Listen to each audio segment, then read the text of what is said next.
Intermediate arts paper के political science का objective मैं कराने जा रहा हूँ। मोस्ट इम्पोर्टेंट ऑब्जेक्टिव है, इसको आप लोग याद कर लेंगे, ठीक है। पहला गुटनिरपेक्ष सम्मेलन कहाँ हुआ? बेलग्रेड में। भारत में लंबे संघर्ष के बाद स्वतंत्रता पाई 15 अगस्त 1947 ईस्वी में, ठीक है। सोवियत संघ का विघटन कब हो गया? तो 25 दिसंबर 1990 ईस्वी को सोवियत संघ का विघटन हो गया, ठीक है। सुरक्षा परिषद के अस्थायी सदस्यों की संख्या क्या है? 5। यूरोपीय आर्थिक समुदाय EEC की स्थापना कब हुई थी? तो 1992 ईस्वी में। विश्व मानवाधिकार दिवस कब मनाया जाता है? 10 दिसंबर को। विश्व मानवाधिकार दिवस 10 दिसंबर को मनाया जाता है। विश्व महिला दिवस 8 मार्च, ठीक है। विश्व एड्स दिवस 1 दिसंबर। दक्षिण एशिया में सबसे बड़ा देश कौन है? भारत। दक्षिण एशिया में सबसे बड़ा देश कौन सा है? भारत। जनता पार्टी की सरकार कब बनी? 1977 ईस्वी में, ठीक है। एक साथ कितने निजी बैंकों का राष्ट्रीयकरण किया गया? 14। संविधान ने किस भाषा को राजभाषा का दर्जा दिया है? हिंदी को। शॉक थेरेपी को अपनाया गया। शॉक थेरेपी का मतलब होता है एक आर्थिक मॉडल जो रूस के द्वारा अपनाया गया था 1992 ईस्वी में। भारत में विदेश नीति के संचालक हैं कौन? यशवंत सिन्हा, ठीक है। स्वतंत्र भारत के प्रथम गवर्नर जनरल कौन थे? Lord Mountbatten. देखिए, स्वतंत्र भारत के प्रथम गवर्नर जनरल लॉर्ड माउंटबेटन थे। अगर ऐसा पूछेगा कि स्वतंत्र भारत के प्रथम भारतीय गवर्नर जनरल कौन थे और अंतिम भारतीय गवर्नर जनरल कौन थे, तो वो सी राजगोपालाचारी होगा, ठीक है। संविधान सभा के अध्यक्ष थे कौन थे? डॉक्टर राजेंद्र प्रसाद। तो फिर डॉक्टर भीमराव अम्बेडकर कौन थे? तो वो थे संविधान सभा के प्रारूप समिति के अध्यक्ष, ठीक है।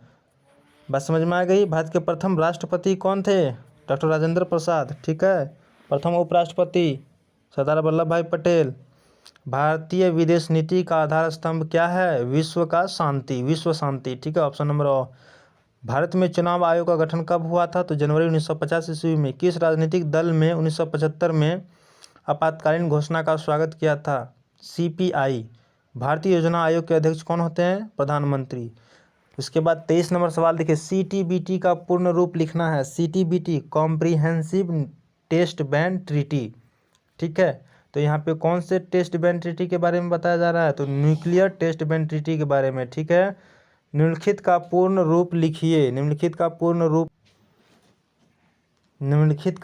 रूप लिखिए। ASEAN association for south east Asian nations, ठीक है।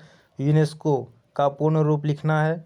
United nation education scientific and cultural organisation, ठीक है। यूनेस्को का फुल फॉर्म होगा united nation educational scientific and cultural organisation.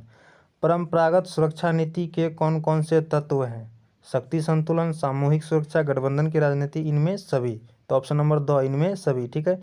चिपको आंदोलन के संस्थापक थे सुंदरलाल बहुगुणा। भारतीय जनता पार्टी का गठन कब हुआ था? तो भारतीय जनता पार्टी का गठन हुआ था आपका कब? 25 जून, ठीक है। 25 जून 1975 में। 6 अप्रैल 1980 में। 6 अप्रैल 1980 में भारतीय जनता पार्टी ना, ठीक है, BJP 6 अप्रैल 1980 में बना था, ठीक है। 1977 में तो जनता पार्टी थी। फिर भारतीय जनसंघ मिल करके, दोनों मिल करके, भारतीय जनसंघ और जनता पार्टी मिल करके भारतीय जनता पार्टी की स्थापना की 6 अप्रैल 1980 ईस्वी को, ठीक है।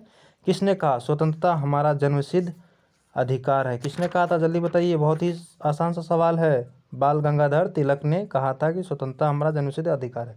जय जवान जय किसान का नारा किसने दिया था? जल्दी से बोलिए। लाल बहादुर शास्त्री। इन्होंने ही तो ताशकंद समझौता किया था ना 1966 ईस्वी में। और उज्बेकिस्तान की राजधानी ताशकंद से आते समय इनकी रहस्यमय तरीके से मौत हो गई थी, ठीक है। प्रथम पंचवर्षीय